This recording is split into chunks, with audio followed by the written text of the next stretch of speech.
گفت که اویلتا نجات میدیم. 3 میلیون دلار رو برای هم خاک دراز آشوتان هست کو؟ در میدان بازنه چیکار میکنم؟ پس صدمه هم کوری فردوس است. او تنها نیست، در پسش کسانی هستند. تو این همه قبلا میدونستی؟ برای همین پول برده روز کردی.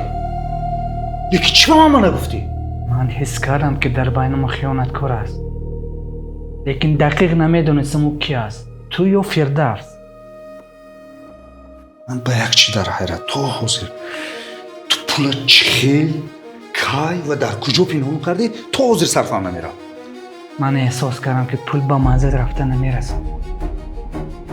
در رو وقتی که به آشخانه در آمدیم فرصت یافته پول رو به یک آدم بیگانه دادم. یک سومکس از خوجم میگیرم میبرید؟ نه اکا بار نمیگیریم. 100 دلار میتیم. چی؟ السلام علیکم. 200 دلار میتیم. یک سومکس از خوجم میگیرم میبرید؟ میبریم. بار نمیگیریم. میگیریم. آفرین.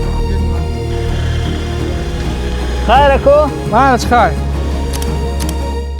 فکر کنم پول رو با آدمی بیگانه دادن بهتر است از آن که با ما باشد. با فکرم خطا نکردم. نگر پول در این نزدیکی است. تو با سومکه جی پی اس مونده بودی؟ تو چی فکر میکنی؟ من احمق هستم. 3 میلیون دلار رو برای هم تو به یک آدم بیگانه دیم. آفرین. کلو چو فرید میگه آفرین.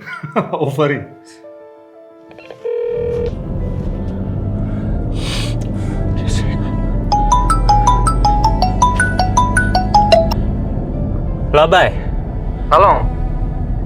چند روز پیش من با شما یک سومکه داده بودم. شما در کجا؟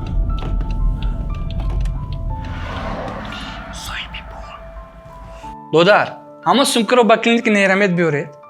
من باز پول همراه میکنم. اکا جان میبردم و حاضر نمیتوانم. خاک دراز آشوتان هست کو؟ اویلا من اسیر گرفته طلب کرده ایزاد است که پولها رو برده دیم. نه پول رو به اینجا بیار. من از داشتم همراه میرم. اویلا که من نجات میدم. خوب حاضر میروم. دیوونه چی میبری موزه؟ و کوکی دراز بیا گفتاد است یخه. گفت که اویلتا نجات میدیم. هر چی گفتن میگرد باید رویم خودمون نجات تیم اوله. زن میزند.